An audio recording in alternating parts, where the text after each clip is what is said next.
Hello.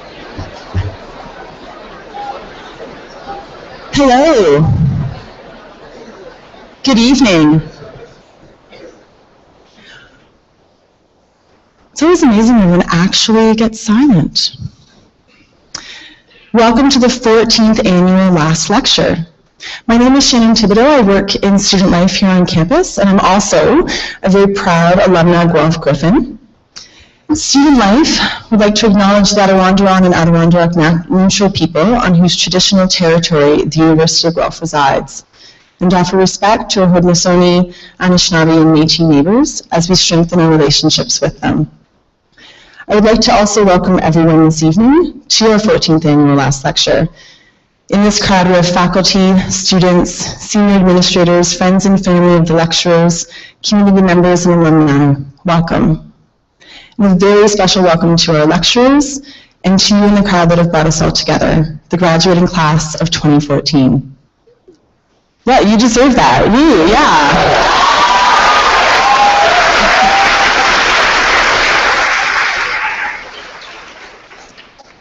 Over the last 4 or more years, we've had the privilege of developing a relationship with you. Thank you for that.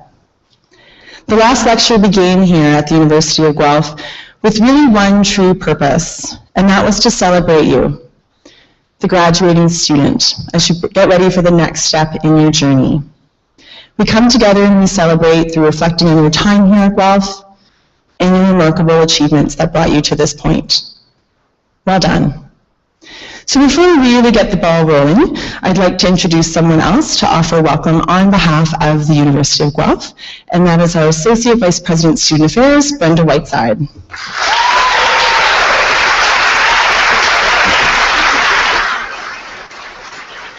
You did it. Well, congratulations. Welcome. I'm so pleased to welcome you tonight to the last lecture. This is one of my favorite events. You'll come together at convocation in June, and I hope you all come with your family to do the formal convocation. But tonight's an opportunity for you just to come together, to reflect on where you've been, to be with your friends and just say, yeah, we did it. So this is an event that's for you, and I really encourage you to enjoy tonight and spend some time here. It was sort of 3, 4, 5, 6 years ago that we met you at the President's Welcome, depending upon what your journey was like. And at that point, we stressed, and I hope you remember, we stressed that you're not just entering a university, but you were entering a community. And we encouraged you to take advantage of all that community had to offer. We urged you to get involved, to engage in your education both in and outside of the classroom. We told you that your years here would be ones of significant growth, and we encouraged you to push yourselves to the maximum. Today we meet again to celebrate the end of that journey, the end of that phase of your education. Completing a university degree is a significant achievement, and you should be extremely proud of that success. I know that those of us sharing this event with you tonight, faculty, staff, and alum, are very proud of you. While each of you may have had a different experience during these last few years, I'm fairly confident that all of you have progressed, both intellectually and personally, during your time. And as you continue that lifelong path, I know that you will have many times and opportunities to reflect back on these years, on the experience you had here at the University of Guelph. I hope you will recognize the important skills, knowledge, and values your education has provided you. And as I reflect on your beginning here, I'm struck with that our message to you as graduating students is exactly the same. We encourage you, all of you, to continue to be engaged, to be present, to take care to continue to evolve both intellectually and personally. Education hasn't ended. It's a lifelong endeavor. Take advantage of all the opportunities to continue to learn, both informal and formal. Follow in the Guelph tradition and engage in your community. Step up and be present wherever you go. While you will soon be entering a new phase of your life, I hope your connection with us will continue. The Guelph community is comprised of faculty, staff, students, and alumni, and soon you are going to be part of that alumni family. We value and rely on our alumni to continue to play a strong role in the university. I hope you will continue with this great tradition. Come back to visit us often. Offer to be a guest speaker, mentor a student, or to serve on a board or alumni association. Stay in touch with your friends and those of us here. We always are interested in what you're doing and where you're going. I hope you will continue to call this place home. In close, I'd like to congratulate the three speakers tonight, Alistair, Karen, and Thomas. All three of you have been selected for your passion and commitment to this amazing institution, and we're honored to have you share this passion with us. Finally, I would ask that you join me in thanking everyone who was responsible for making this night happen, from the selection committee who picked the candidates to the planning committee who did all the work to make this happen. Please join me in thanking them.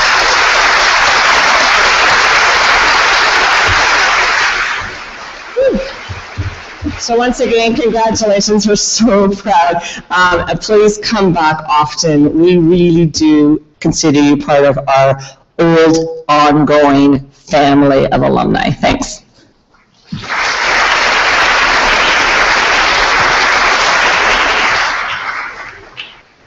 Thanks very much, Brenda. So every year we choose a theme, which is sort of like an umbrella under which the lecturers are going to speak. This year, as we're celebrating our 50th anniversary as an institution, the theme that we chose was sort of about our identity. And so we asked the question, what does it mean to be a Guelph Griffin? And we decided to go out on campus and ask that question to a few of you who happen to be in the audience. And so if we take a minute, we're going to see what you had to say.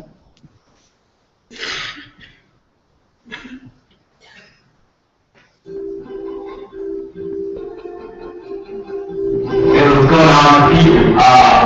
What it means to me to be a Guelph Griffin is, I guess, the whole environment on campus. I would say the inclusiveness as well as how much of a second home it feels to me in my opinion. And I think you all have the exact same experience. Being a Griffin to me means being part of the various communities. To me, being at the community that for the rest of my life I'm going to be a Guelph Griffin, and the fact that you have a friend that you can while you're at the school. Being a Guelph Griffin to me is having pride in our school and being a team player and helping on every question. It is like just being involved in the community, getting back to your department, your university, looking for ways to get education, just be a part of a larger team. I think all the things that I'm passionate in and how to create your own campus. Being a Guelph Griffin is a sense of community that you get here at the university that I don't think, or from my experience visiting at the university, you can get anywhere else. To me, being a part of the bigger community is part of the community and getting support from your community. Family for me has been growing up and becoming an individual and coming into myself in an environment that is filled with like the best, most inspired, spirited students you'll ever meet.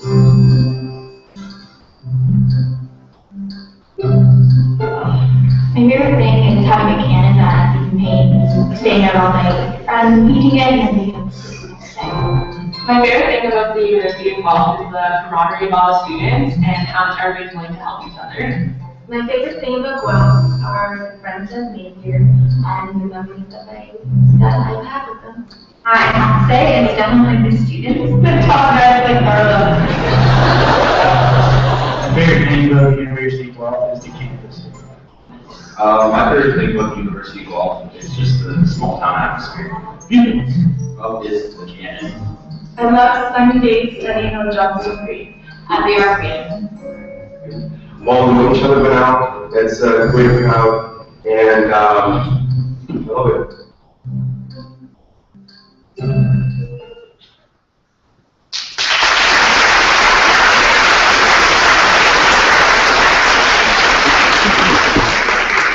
We really do actually have good food. So go visit a few campuses and you'll feel really fondly about the food that you've eaten while you've been here. Those are some really great answers. Thank you to those who participated. So this is how the rest of the evening is going to work. We have 3 members of our community who are going to be speaking under that umbrella theme, what does it mean to be a Guelph Griffin? We have a member of the graduating class of 2014 who competed for the honor to be here. We have a member of our distinguished alumni family, and we have a faculty member as well. Afterwards, we're hoping to finish by 7, so if you don't have a 7 p.m. class to run off to, please join us in the basement for a little bit of a reception and a chance to mingle, connect, and see some amazing artwork from the graduating studio art class, the Painting 4 class. So I think we're ready to get started. And that means it's time for the student lecturer. So every year, graduating students are invited to apply for the position of student last lecturer. This year, we selected a student who exemplifies many of the qualities found in a lot of you. They're curious, passionate, determined. They have a really big desire to learn and beyond the classroom desire to learn and engage, and a real ability to sort of reflect on their past and give that as an opportunity to move forward.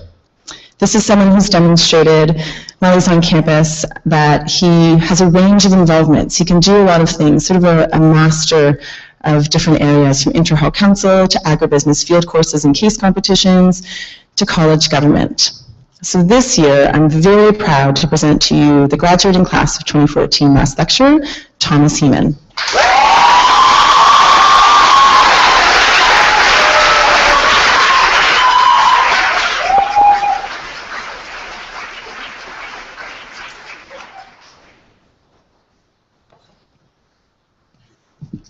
Early on in public speaking, I realized you do need some refreshment and some lubrication to keep going through these things. So, first of all, I'd like to thank Shannon Thibodeau and the Student Life team for bringing this all together. They do a fantastic job every year, so let's have a round of applause for them.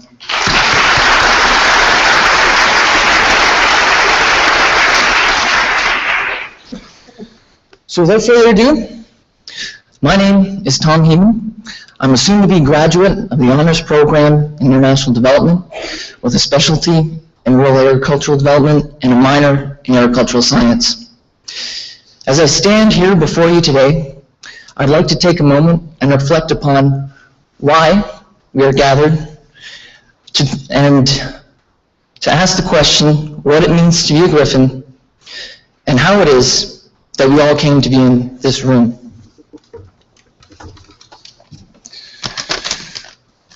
We are gathered here today to celebrate a rite of passage, a transition between the world that has defined our everyday activity for almost the last half-decade to the transition to the unknown road that lies before all of us.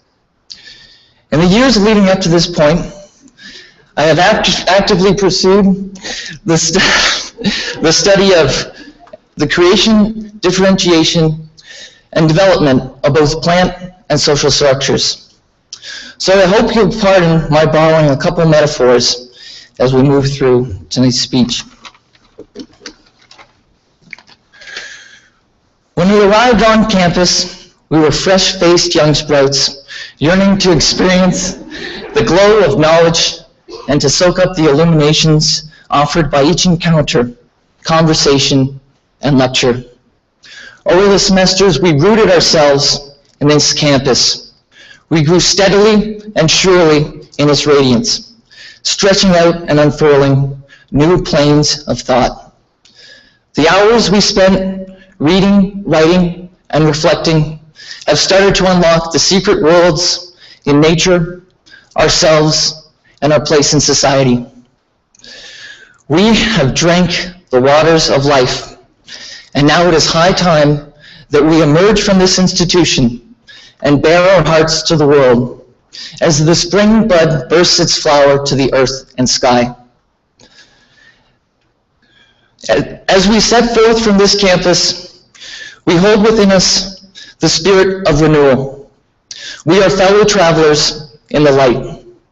Let us therefore guard this day in our memory and guard the days that we spent as Griffins.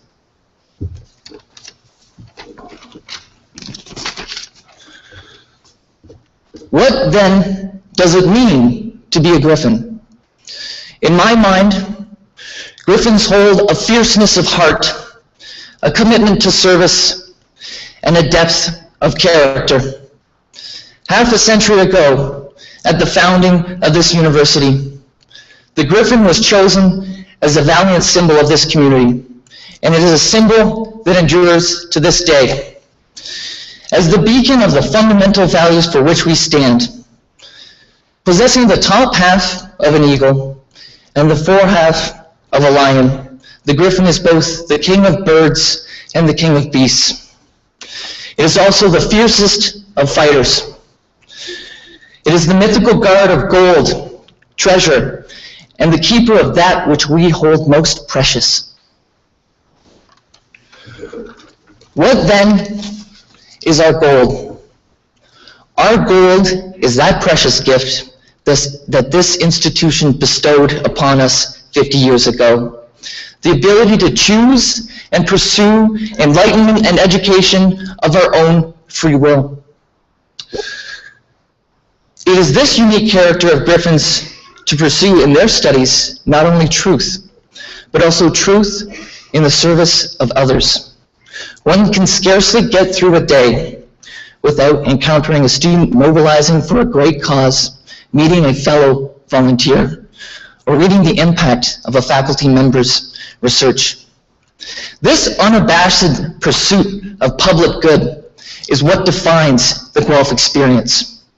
Given this academic freedom, we recognize that our individual fulfillment is directly tied to the flourishing of others.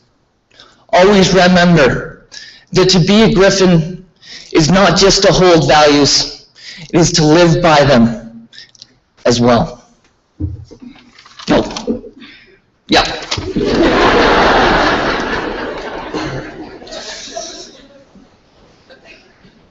How is it then that we came to be in this room at this fine hour? Personally, like so many Guelph students, I came to this campus through my rural and agricultural roots. At farm shows, community meetings, and talking with neighbors, the name of Guelph was spoken with nothing but the highest regard. In addition to falling in love with this campus during the summer visit, Guelph's reputation as being an accommodating university for students with disabilities, such as myself, made it my first choice when I was looking for academic programming that satisfied my myriad of needs and interests.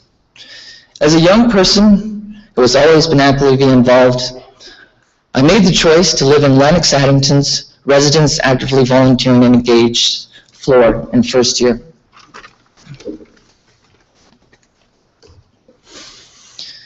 That is where the fairy tale ends. As many of you can attest, there is more to undergraduate life than the shining college on the hill. I have been knocked flat on my back more times than I can count. And to be honest, my time in university has not always been easy. As a student with a learning disability, the physical act of writing has always inspired dread. Over the first year of school, I learned the hard way, the simple fact that I cannot change my disability. It defines me, but I am not defined by it.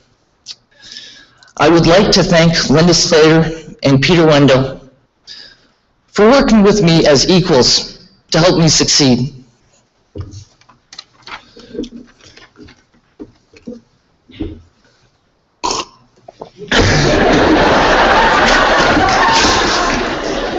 Excuse me.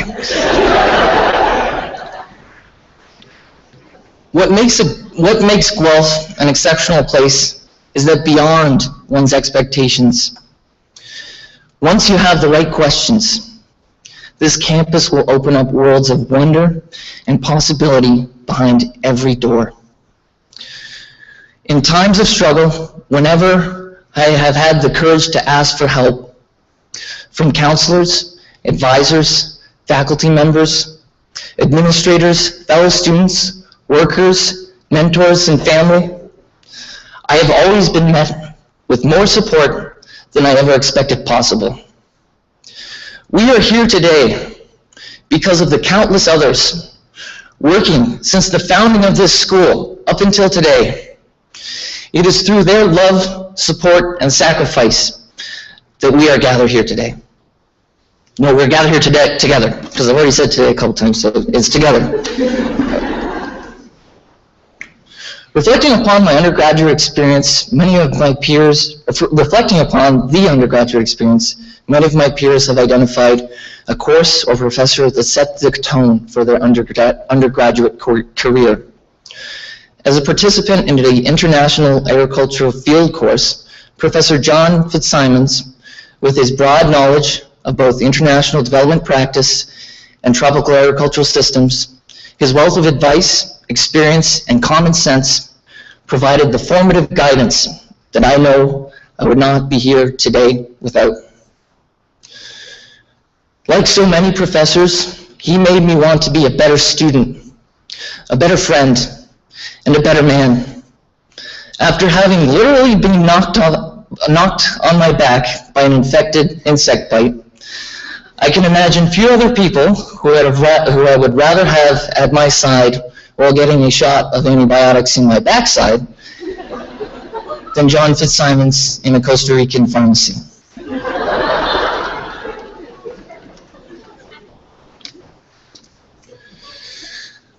How we've made it to this place has been hard work. In classrooms, participating in the high-pitched battles between academic traditions in the quest for meaning, through confronting and wrestling personal demons, and the rigors of supporting one's very own physical self.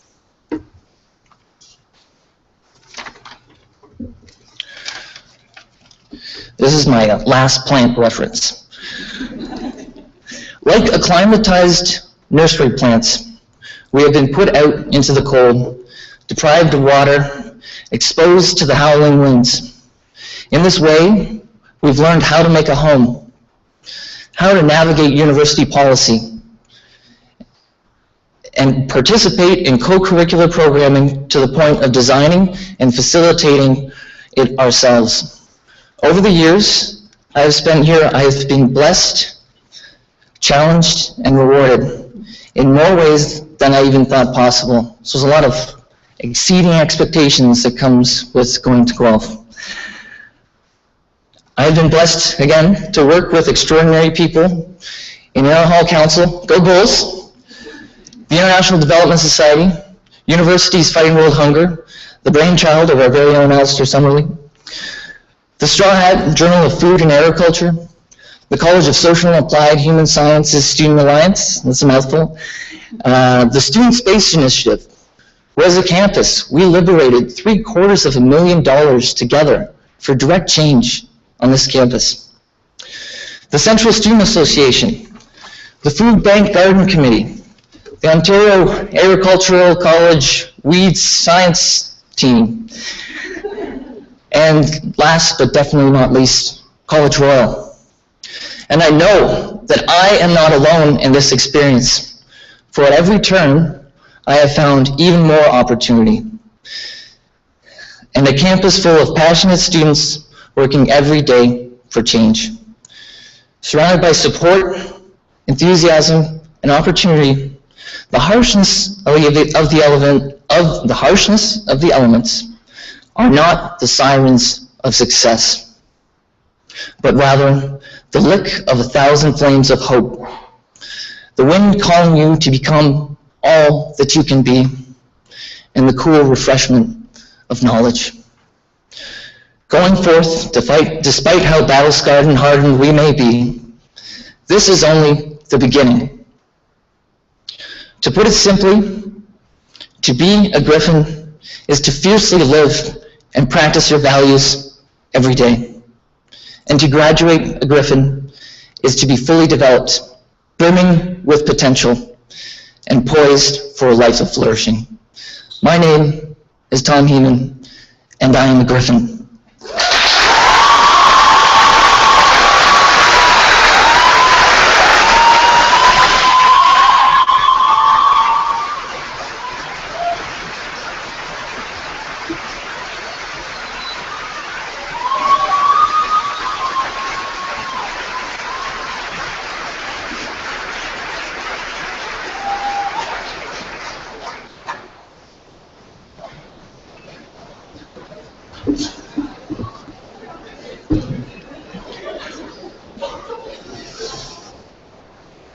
Thank you, Tom.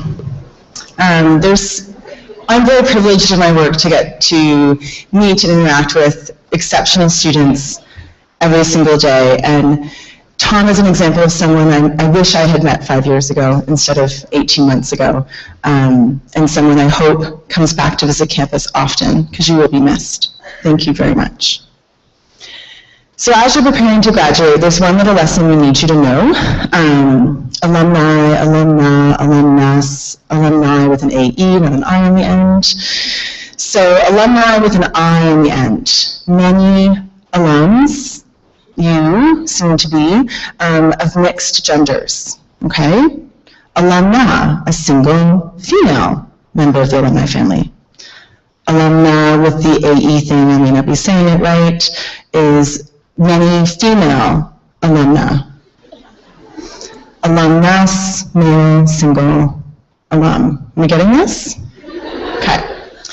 There's no test later, so you're good. You don't have to actually know that to convocate. So this year we have an alumna as our lecturer, and she is a very close member of our Guelph community. Mayor Farbridge earned 3 degrees during her time on campus, and then went on to serve as the director of OPIRG for 10 years, and as an associate professor in the Department of Political Science. She was first elected to City Council here in Guelph in 1994, and has served as mayor from 2000 to 2003, again elected in 2006, and still our current mayor. During her tenure in municipal politics, Karen has been a champion and a voice to many of our Griffin values of community engagement and sustainability. And it's my honor to welcome her this year as our alumna last lecturer, Mayor Karen Farbridge.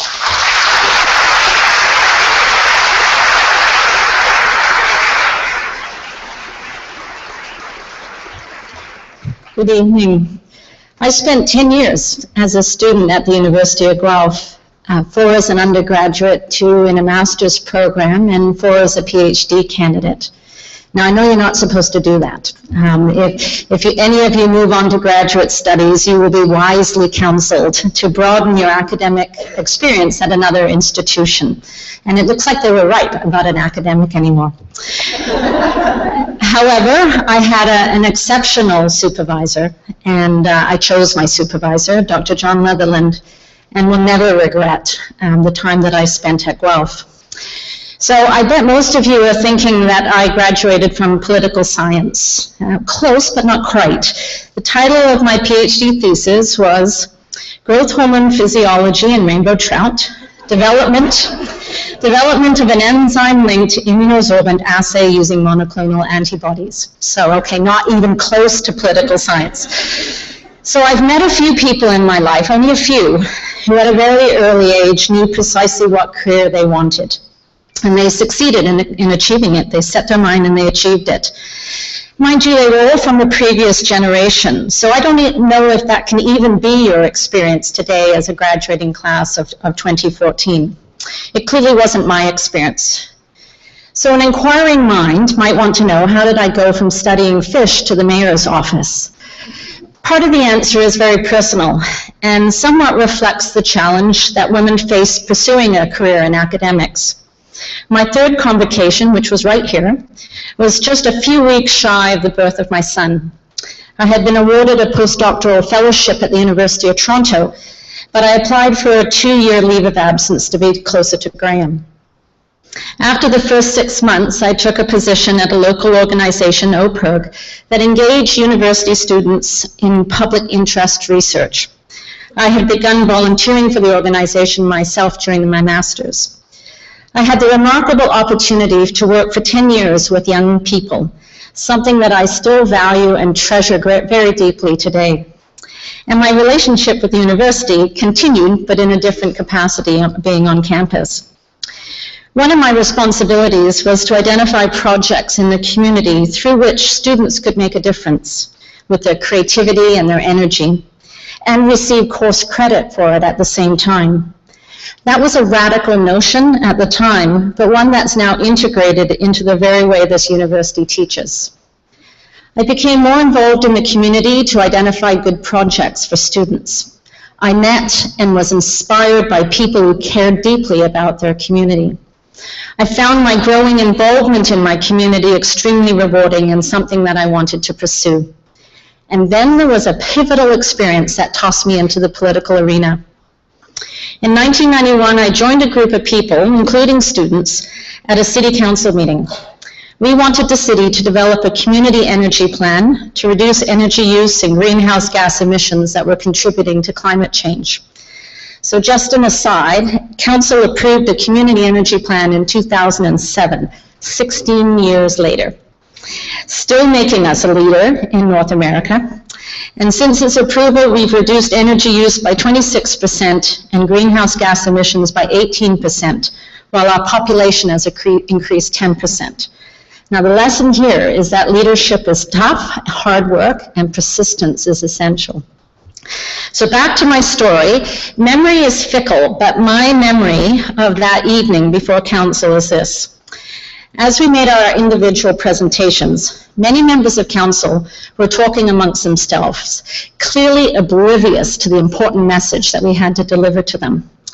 I was up last and very nervous about speaking. After my presentation, one member of council, who apparently was listening, decided to tear a strip off me. Who did I think I was? Why was I wasting their time?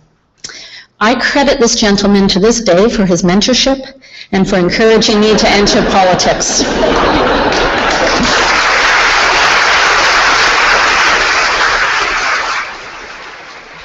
So part of my path from hip waders to chain of office has been about my growth as a leader. Leadership is a decision, and I wish I could say I fully understood the decision I was making at that moment when I left that council chamber and what it would mean for my life. I did not. I just knew treating a member of the public like that was wrong and that I was going to run to change that. I had also seen how the community could share leadership with their local government in building a more sustainable and resilient future, and that to achieve this partnership would require a significant change in the way local government worked. Community engagement for me is the driving principle of what I do today. There's an alternative school downtown for at-risk youth that has written across their classroom wall. A leader is someone who looks at the world and says, it doesn't have to be this way, and does something about it. Something I learned about myself along the way is that in addition to not taking kindly to being bullied, when I see something that could be better, I'm compelled to do something. Now, it's a big world, and there's lots of opportunity to act. So as a measure of self-preservation, I've had to learn how to manage that compulsion, and one of those ways has been to focus on my community and local government. So a 2-year leave of absence became 10. And I finally admitted to myself that I'd made a course alteration. So I ran for mayor. So I was successful, but I lost in the next election. There were many reasons.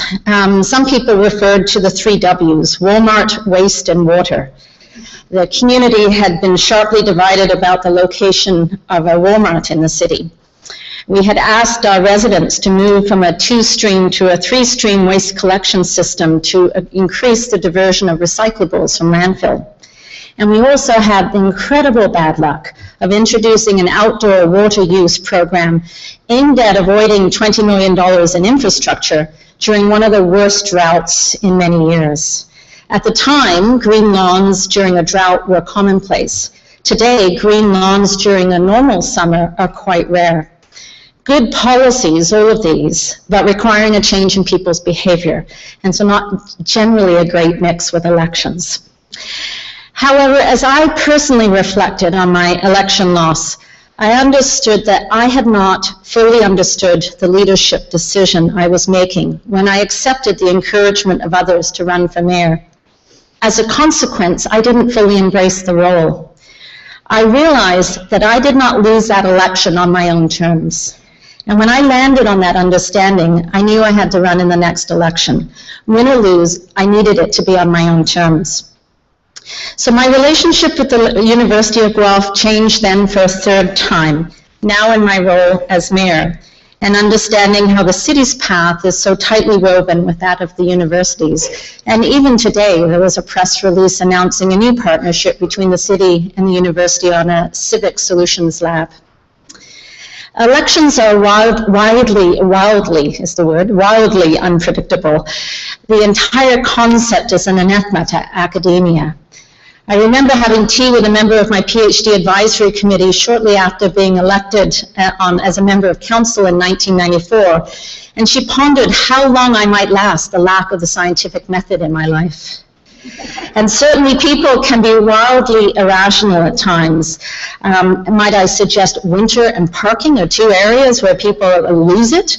And it turns out the academics are no exception. So, despite living under a federal government that does not like to be confused by the facts, I do believe that our ability to interpret data, to understand, you got that, eh? My one real political comment. I do believe that our ability to interpret data, to understand how we are impacting at a system level our planet and the well-being of people will be part of the solution. The source of frame-changing thinking and disruptive technologies that will transform society. And it is here that universities and their graduates have so much to offer us. As more of the world's population lives in urban centers, we need to get cities right. That's where my commitment is. Cities are complex systems. They are wicked and messy, and that's where the fun and the opportunity of city building is to be found.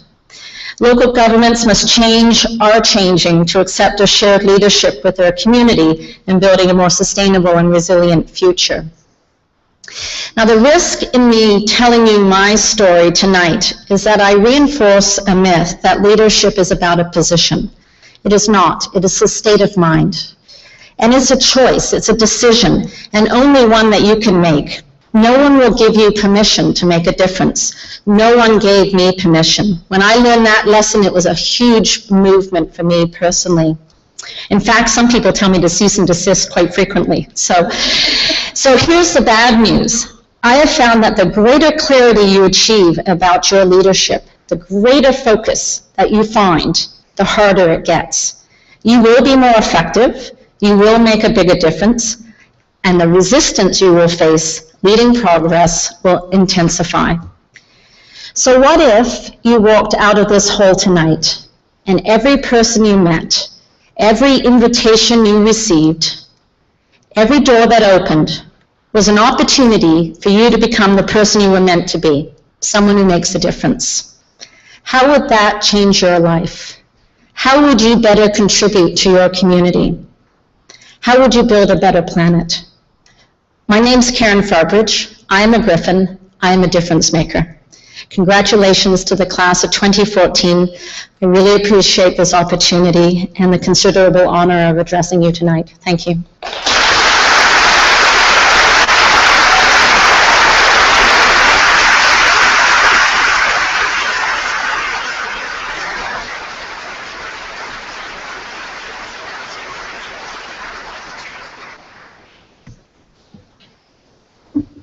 It is people like Mayor Farbridge, which is why Griffins like myself don't leave.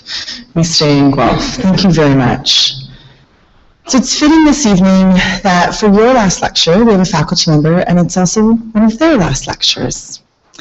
So this is someone who's known for being an engaged and passionate researcher, teacher, administrator, and community member.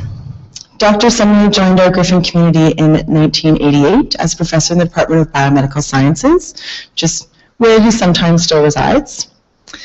And since that time, he's served in many administrative roles, while continuing to teach at both the undergraduate and graduate levels. And in 2003, he became our 7th president of the University of Guelph. As we celebrate our 50th year as an institution, it also marks the end of his time as our president, and so we are very grateful and honored that he is this year's faculty last lecturer, President Alistair Summerlee.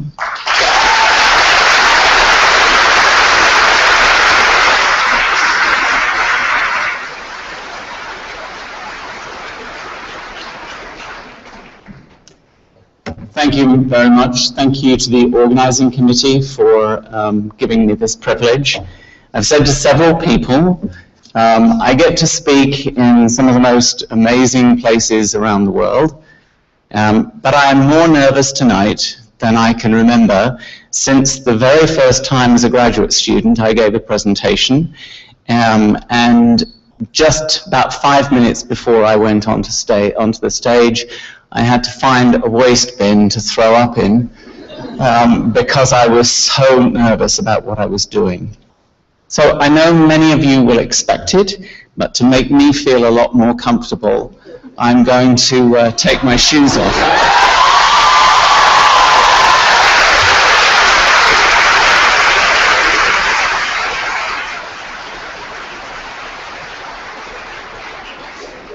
And I knew that the people before me would give astonishing, erudite talks. So I felt that I needed to do something somewhat different. And if you'll forgive me, there'll be very little academic or intellectual content in what I'm going to say. That's a privilege to be able to do this. What I wanted to do was to talk a little bit about obviously what it means to be a Griffin. After 26 years here, we came originally for only 2. Being a Griffin is now very much part of my blood. Of course, a Griffin does mean both the sense of courage and indeed pride in what you're doing. But one of the essential elements of the mythological creature of a Griffin is that it is the keeper of knowledge, and therefore to be a symbol for the University of Guelph is incredibly significant. But in addition to being a keeper of knowledge, the courage, I believe, means something quite different. It means that you can actually step outside the box, to have the courage to step outside the box. And that's exactly what I'm going to do in terms of talking, because to begin with, you need to understand that you're going to be saying, what on earth has this got to do with being a Griffin, as I go through what I'm going to talk about. But rest assured, we'll come back to the idea at the end. So, like others, where you are as you leave is very important. And as the class of 2014 is actually thinking about the sun setting on Johnston Hall and on your time here, you must all be thinking about where you're going. And for me, that's captured in the Latin phrase, quo vadis, or for those of you who sort of speak English, whither goest thou?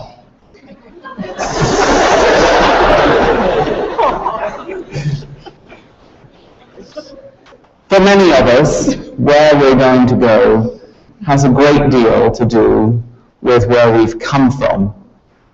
And I, like the others, need to tell you a story about where I come from, which is why I'm so passionate about being a Griffin. I spent a great deal of my childhood on the western coast of Scotland. I'm doing this already, damn it. On the western coast of Scotland, on the Isle of Skye, that little red dot that you can see on the screen. In fact, spent a lot of time in this loch here, Loch Ishort, which I had no idea at the time was actually westward facing, and of course westward facing meant that it was looking towards my future home in Canada. It is, for me, still the most remarkable place, with spectacular cliffs and quite dangerous coves and waters, with hills and mountains that have wonderful, wonderful colours to them. I should say the other name for the Isle of Skye is the Misty Isle, meaning that these photographs are taken probably you can take them once every 3 years. The rest of the time, the mist is down from the hills and you can see nothing. It has some of the oldest geological parts of the British Isles. The Cuillins, the mountain range in Skye, was once at the height of the Himalayas, but has been worn down over the years to create these remarkable structures. And then this is the loch from which I have many spectacular childhood memories. But eventually I ended up going to university in the southwest of England, to the University of Bristol, which is famous for a number of things, not least of which is the oldest suspension bridge in the world, built by Isambard Kingdom Brunel. In fact, the city is on the left-hand side as you look at it, and the hall of residence that I lived in was on the right-hand side.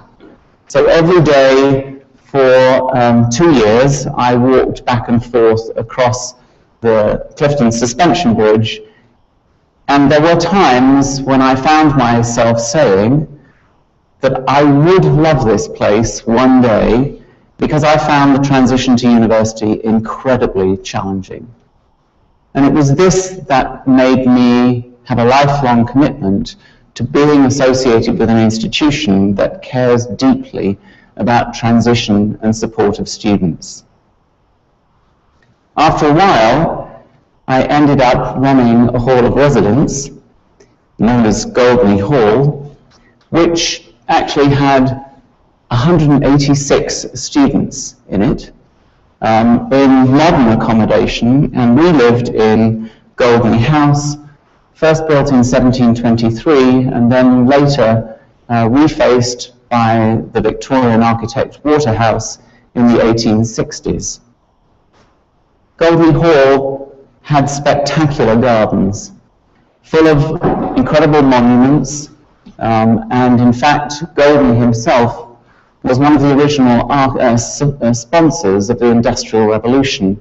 He loved things mechanical, and the strip of water that you can see there is known as the canal, because he actually tried out different lock mechanisms for fun in his garden. And the tower that you can see is probably the oldest engine casing in the world. He had a huge steam engine built that he could draw water up from the Avon River, 254 feet below, and the arm of the steam engine actually poked out of the large opening that you can see there. He thought the steam engine was rather ugly in the gardens. But after a while, I moved from Bristol to the University of Guelph. I came to the OVC to be a faculty member here for two reasons. One, I've just failed to get a job in Bristol, and I was really offended that they didn't choose me for the job, and so it was with umbrage that I decided I would go somewhere else. And the other was because it was very close to McMaster, and I wanted to actually see what problem-based learning was about. I'd heard about it on the other side of the water, and I was sure that there was some kernel of what they were doing that could apply to other areas of the institution. And of course, what I did was to get trapped in changing lives and improving life. This is the only picture that I could think of to reflect what it's been like to be president for the last 11 years. First of all, you need to know that I'm terrified of heights. I am an awful traveller. I'm motion sick within minutes. And the number of times that I have been engaged in literally hanging upside down whilst hurtling round at great speed, doing things that I really didn't want to be doing, are too numerous to reflect on. But like when you go on a roller coaster, after you get off, there's this astonishing adrenaline rush that comes with all of the satisfaction and pleasure of knowing that you've done something quite remarkable. So how on earth does all of this then fit with the idea of being a griffin? I think my experiences have allowed me, at this crusty old age, to suggest that there is a Griffin code. There is a code of activity that all of us follow, whether we do it or not, that is really significant, and it is what distinguishes us from other people. And there are 5 elements of it. And I'd like to call them the 5 L's, because each of the words begins with an L.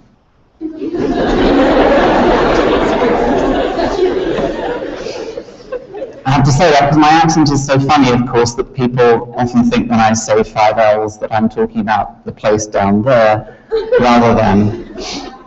The first of them is live. Live your life to the fullest, every single moment of it.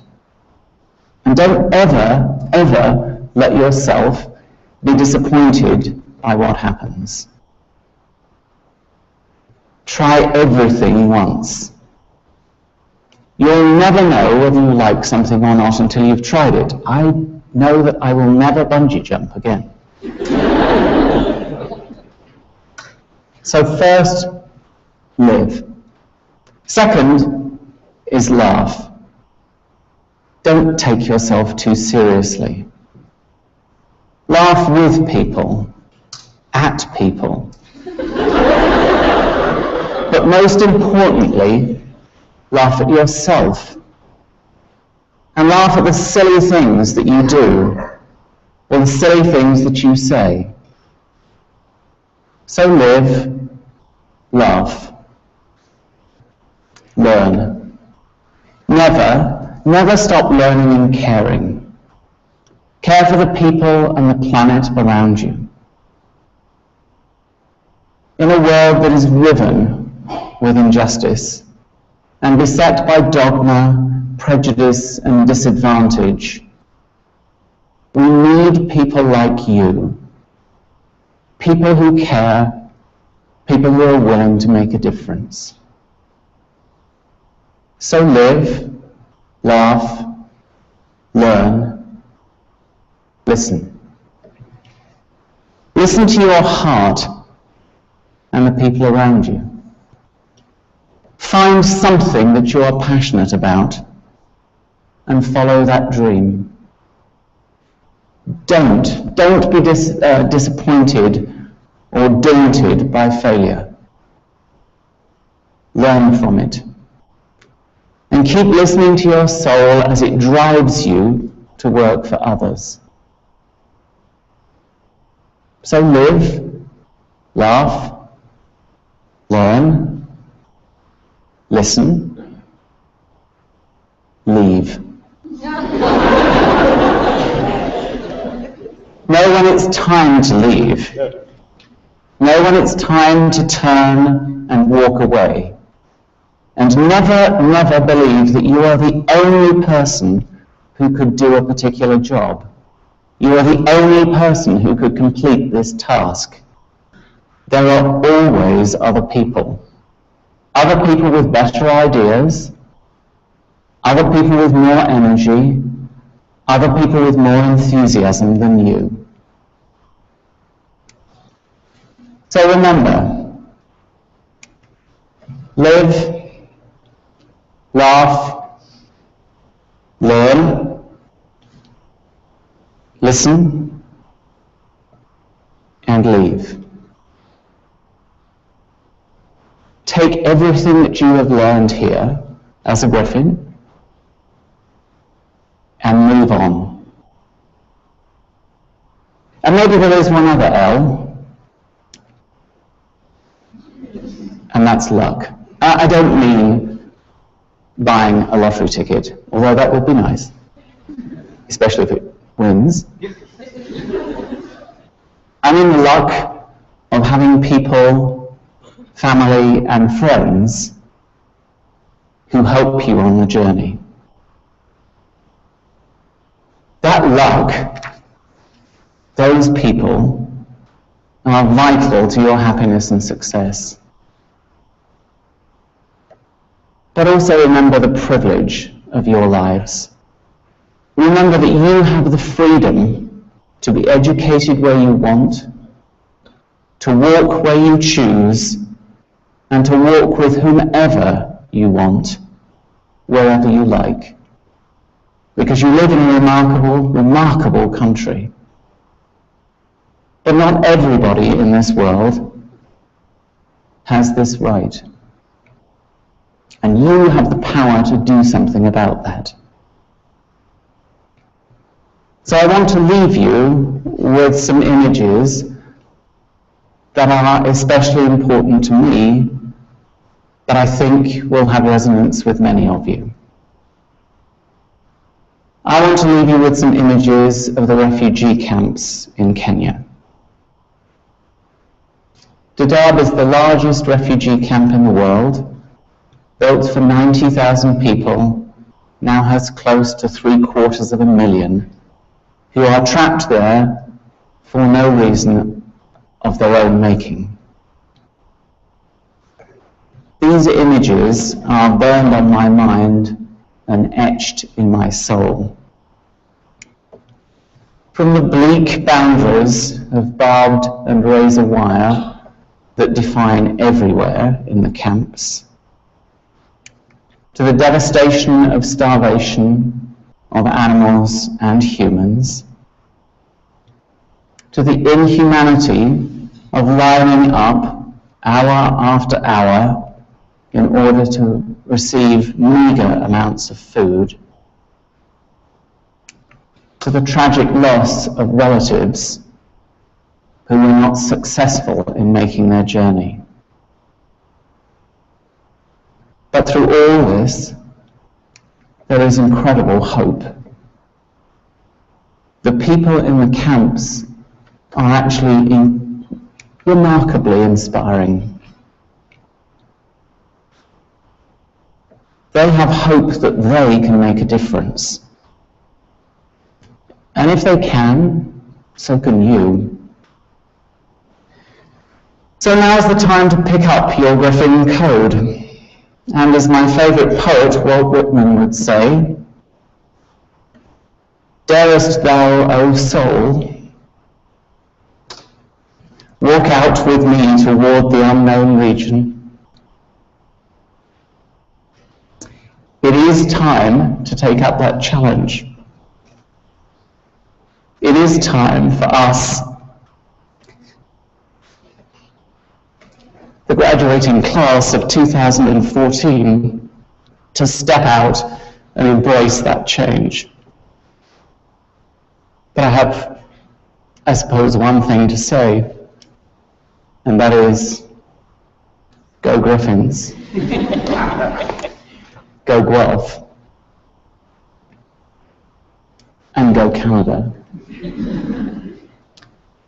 Thank you for the enormous privilege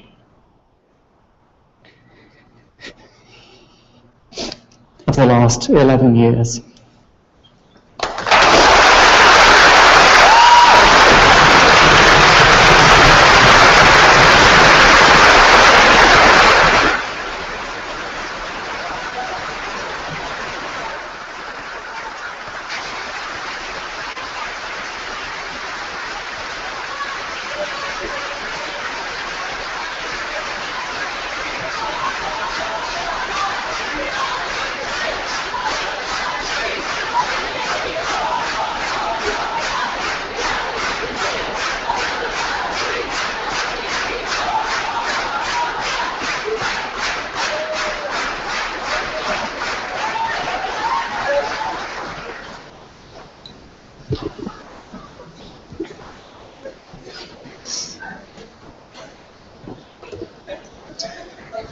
Thank you, Dr. Semreli.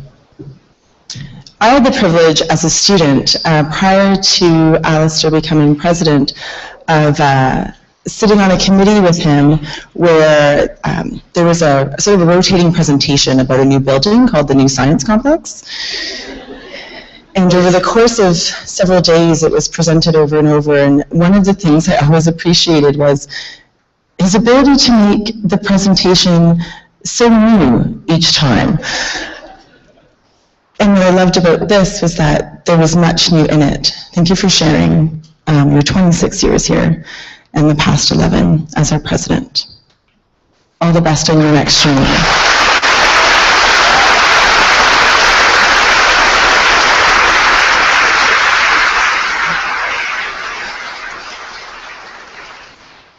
And speaking of journeys, I think we're ready for the next step in all of yours. It's also been a real honor to have you all here tonight. This is a very exciting time in your life. I'm not going to do that whole, this was the best time of your life, because that's a little depressing. You have a lot left ahead of you. And I hope that this is a very special time of your life that has set some foundations of your Griffin Code and the values that you've learned and practiced while you've been here as you take them out into the community in whatever way that you do, in whatever journey, next step that you have on your path. We wish you all the very best. For those of you who have class, you've got time to make it. It's your last evening class. For those of you who don't, we welcome you to join us in the basement to continue the celebration. And thank you for choosing Guelph and for becoming a part of our Griffin family. As Brenda said at the beginning, we like visits. We really do. Come back. I know Alistair said leave. But you don't have to do that permanently. You're welcome to come back, Alumni Weekend in June, and anytime the urge strikes you to see how the community here has changed and to share with us what it is that you're doing. Congratulations, good luck on exams. We'll see you in June at Convocation.